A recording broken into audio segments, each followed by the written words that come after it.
Hello everyone, my name is Unique Zulu and I'll be presenting the international response to the 2014 to 2016 Ebola outbreak, a One Health perspective. Now a bit of background.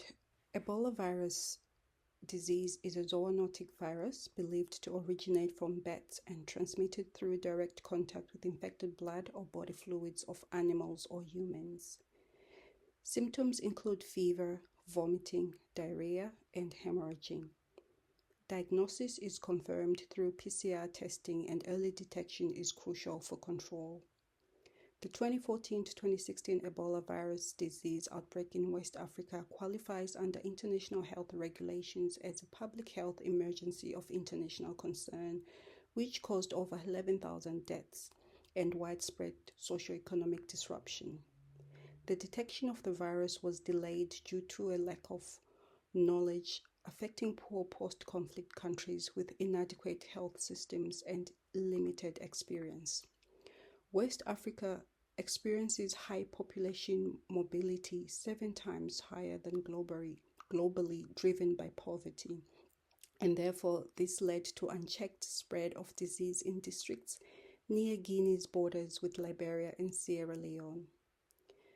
The first index case was discovered in December 2013 in a 2-year-old child, and this was misdiagnosed, leading to 2 more confirmed cases in Liberia and more suspicions in Sierra Leone, but their information did not reach surveillance teams until late May of 2014.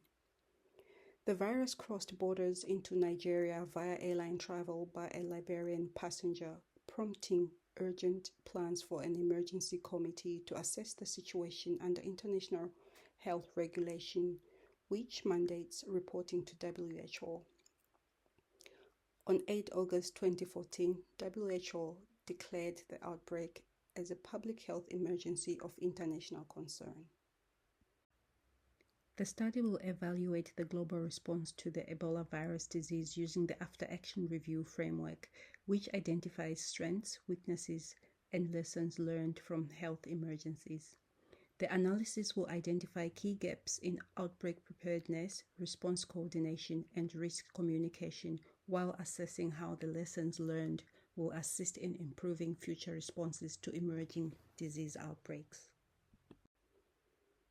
Now let's look at the outbreak response from all relevant jurisdictions. Early detection challenges were experienced by local systems due to lack of resources, training, and surveillance. Failure in community engagement overlooked One Health principle that emphasizes community engagement. As a result, this allowed misinformation to thrive, whereby communities believed foreigners brought the disease into their country, and mistrust spread, leading to riots and murder of deployed health personnel. Local residents also began to hide sick relatives, and traditional practices clashed with containment efforts, worsening the transmission. A positive shift later saw to community and traditional leaders getting involved in efforts to assist in the response. This improved cooperation and compliance with health personnel. Future recommendations must engage and empower communities as active partners. At national level, the state of emergency declaration was delayed due to weak public health infrastructure. Fragile national health systems and limited capacity delayed emergency efforts. Overwhelmed with disease burden, the country struggled to establish unified national strategies during the initial outbreak stages. Collaboration with international partners such as Centers for Disease Control and Doctors Without Borders helped establish treatment centers and coordination platforms. Although the international health regulation mandates member states to build core capacities, the outbreak revealed long-standing non-compliance due to weak infrastructure and limited funding. Future recommendations should look to strengthening national emergency preparedness with rapid response teams, and sustainable infection prevention control programs and effective coordination. Weak regional capacity and delayed action slowed outbreak control. Poor zoonotic surveillance and lack of One Health integration hindered early warnings. Jurisdictional overlap and data sharing hesitancy between affected countries disrupted cross-border surveillance. Integration of veterinary and wildlife data was overlooked. The Sub-Regional Outbreak Coordination Center, SEOCC, focused only on human health, missing animal-human disease links. The African Union support to Ebola in West Africa, ASSIGNMET, mobilized resources, but regional coordination remained slow. Cross-border spread between Guinea, Liberia, and Sierra Leone worsened the outbreak. WHO AFRO deployed multiple teams for case detection and contact tracing. Future recommendations should strengthen Africa CDC and SCEOWA and African Union emergency response in emergency outbreaks. A timely global health emergency alert and resource mobilization was required, but unfortunately, this did not occur until months later. Despite the international health regulations mandating timely action, there was insufficient international support for national surveillance and infection prevention control efforts early in this crisis. WHO's delayed declaration of a public health emergency of international concern undermined global coordination. The delay in global coordination among countries contributed to the outbreak's expansion and revealed a weakness in the international health security system. The United Nations Mission for Emergency Ebola Response, Doctors Without Borders, and WHO eventually mobilized large-scale international aid and coordination mechanisms. WHO published a containment map for responding to the epidemic, setting out strategies, categories of risk levels in countries, and time-bound objectives. While Ebola is a zoonotic disease, the initial international interventions focus mostly on human health, overlooked veterinary and wildlife, consequently missing the opportunity to prevent spillover events and understand the ecological drives of the outbreak. Lessons learned and recommendations for future outbreak response. Recommendation number 1, strengthen early detection and surveillance systems. It is recommended to invest in real-time disease surveillance systems at both community and national levels, including laboratory services. Standardizing rapid response teams with clear protocols for contact identification, education, follow-up, and deployment of quick response teams is essential. Collaborating with multi-sectoral disciplines such as wildlife, mortality, and surveillance systems to alert public health authorities and implement prevention programs to reduce human outbreak risks. Recommendation number 2, local health system strengthening. Now, the lesson learned is that fragile health systems are unable to sustain an epidemic of significant magnitude. Therefore, recommendations are to advocate for health funding focused on resilience, not just crisis response. And for those countries to partner with international donors to invest in a long-term system strengthening beyond emergency surge funding. Investing in workforce development through training programs for frontline workers in outbreak response and risk communication.